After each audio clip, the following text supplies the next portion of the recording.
I like to paint with gouache, and especially on colored paper. In this video we're painting this super cute tiny mushroom together, and I'll share the tips and tricks you need to work with gouache on colored paper. Fair warning, not everything goes to plan, and at some point we'll have to do some troubleshooting. We're starting with a sketch, and for this I use a pencil that actually shows up on the colored paper. The light blue has a nice contrast with the terracotta, and the pencil is erasable. For the mushroom itself, I googled a few different pictures of inky cap mushrooms, but the main inspiration came from this awesome felted mushroom made by one of the participants of Workshop Week. I loved it, and I wanted to create a similar whimsy look in a medium that I'm actually comfortable with.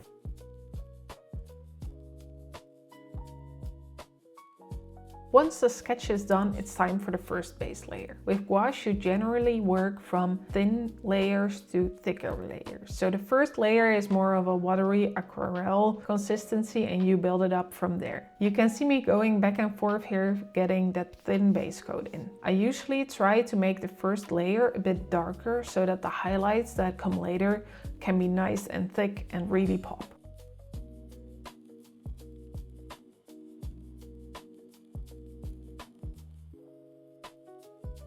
One thing I want to mention on early is that throughout this painting I'm trying to work with as big of a brush as I can.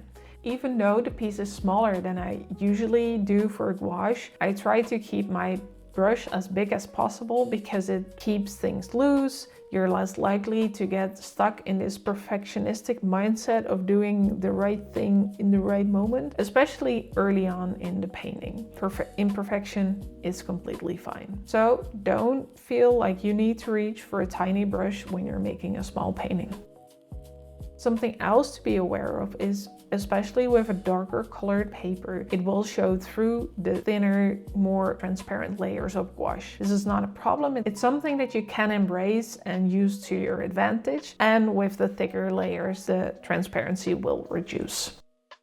We're slowly building up layers, increasing the thickness of our gouache as we go. The thicker the paint, the less transparent, and the more the mushroom comes to life against the red background. One thing that's worth mentioning is that if you're using a white mixing palette like I am, the colors that you mix on there will look different than on the paper. With really thick paint, the difference is mostly how the colors look next to the terracotta, but with the more transparent layers, the color of the paper peeks through and changes the color of your mixed paint.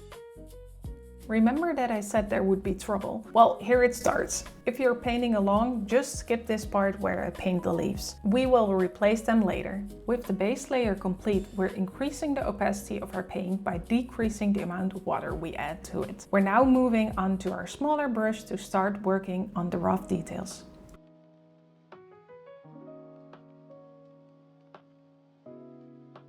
Since the cap is still wet here, I'm kind of mixing the black and the white from the top to create a nice gradient that I can then use to add some more pops of starker contrasting colors on top of.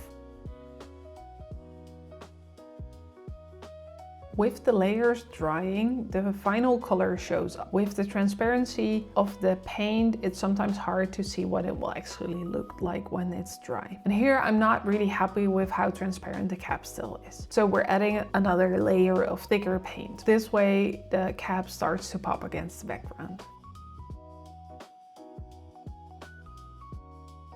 There are a lot of ways to add depth to your painting. Here I add a bit of shadow at the bottom of the cap and a tiny ruffle in a thick white.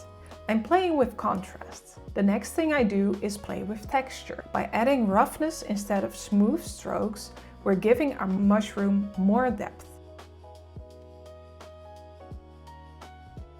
Time to introduce the tiniest brush we will use in this piece. For these tiny details, you might be tempted to go really small with your brush. But as said before, try to keep your brush as big as possible to not get lost in trying to achieve perfection.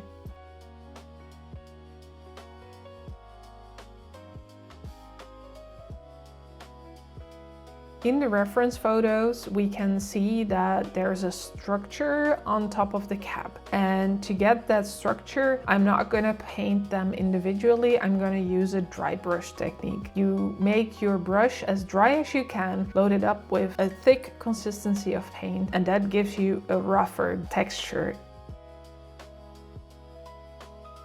With the dark part of the drop done, I'm going to add a tiny highlight around the bottom of the cap and on the ink drops. And immediately I see that this white for me is way too bright and doesn't read the way I want it to. So I'll lift it off and it leaves enough paint there to give it a subtle gray highlight. And I like that way better.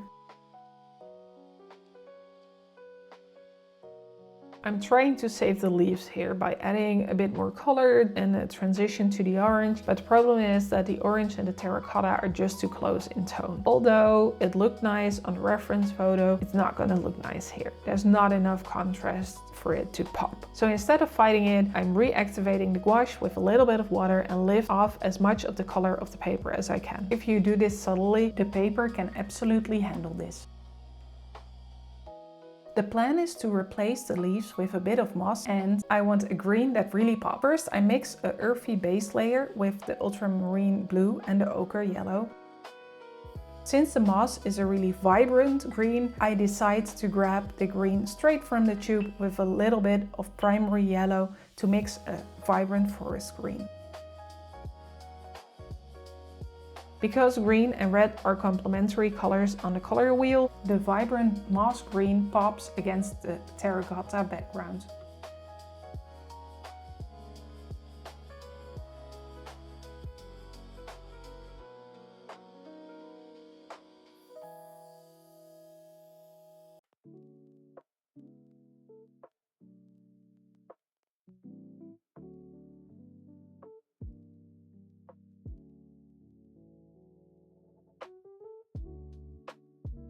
And there's this one moment where I look at it and think, yes, that is exactly the vibe that I wanted. And then I decide to keep going. For some reason, I think I could tweak it just a tiny bit more.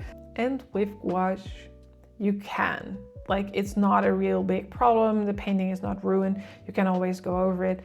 And I smooth it all out again and keep tweaking. And in the end, I'm happy with how the mushroom turns out. But I spent a few extra minutes finding my way back to where I wanted it to be. And if you hit the moment where you look at it and it feels right, maybe just stop right there. Wait a minute, take a step back. You can always just pause, look at the painting later, and then continue from there instead of overworking like me and having to kind of backtrack to find that magic that you saw before.